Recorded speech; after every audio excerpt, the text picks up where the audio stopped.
अर्चना अरू पाटील. तुम्ही बघितला होय, मी बघितलं. आणि मांजरामुळे मांजर इथे येऊन असं धरलं असं का करीत आहे असं का करलं. मांजराला काही केलं नाही नाही म्हणजे तो कुत्र्या मांजराला पण चावू शकतोय. आणि कुठला साप ओळखला त्यांचा स्वतःचा चिरंजीव साप पकडत असल्यामुळे त्यांना थोडं माहिती आहे, लक्षात घ्या. पण धोकादायक आहे. आणि तुम्ही भर गल्लीत मी आलोय, कुंभार गल्ली कलखाम येते गाव. आणि त्यांनी बाहेरनं बघितले आणि मांजरानं पहिला सिग्नल दिलं म्हणण्यास काय होईल. 2 साप इथं लपलेले लक्षात घ्या.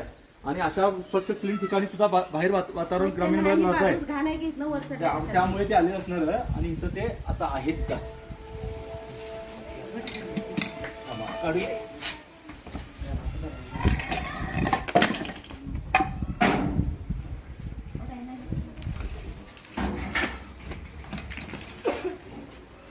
दोन्ही पण इथे दिसत आहेत.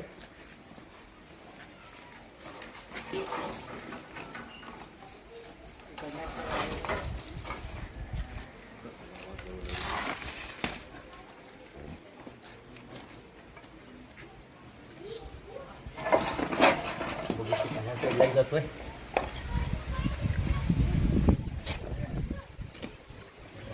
लांबीला कमीच आहे तर बघू शकता. आणि इथे एक आहे अशा प्रकारे. हे मात्र माझा शक्यता लक्षात घ्या.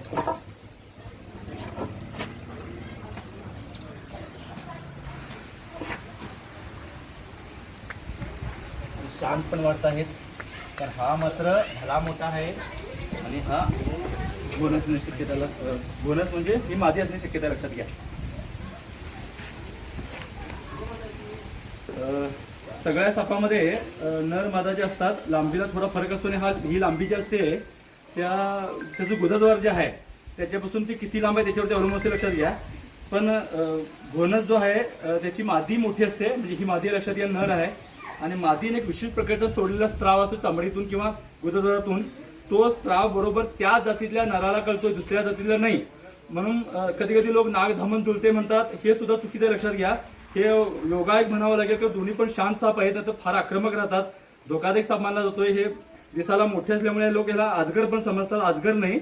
आणि घोणस आहे लक्षात घ्या. दगड विटाचा ढिगारा जो आहे, झाडी झुडूप, हे झाडी झुडूप याच्यासाठी नंदनवन लक्षात घ्या. दिवस रात्र फिरणारा साप आहे. उंदीर याचं आवडतं खाद्य आहे. आणि त्या ठिकाणी येऊ शकतात, आपला हात पाय पडला तर चावू शकतात. नागापेक्षा हा दुप्पट विषारी साप आहे. आणि जगातील 2 नंबरचा धोकादायक साप म्हटला जातोय. आफ्रिकन मांबानंतर सगळ्यात जास्त बैठ याचे होतात. आणि भारतात सुद्धा मोठ्या प्रमाणात याचे दोष होतात, लक्षात घ्या. बेळगाव भागात आता 2-3 महिने मी साप पकडतोय, कारण ऑक्टोबर पासून फेब्रुवारी पर्यंत ते जुळतात. त्या कालावधीत साप चावलेली एकही घटना घडलेली नाही आहे. यांना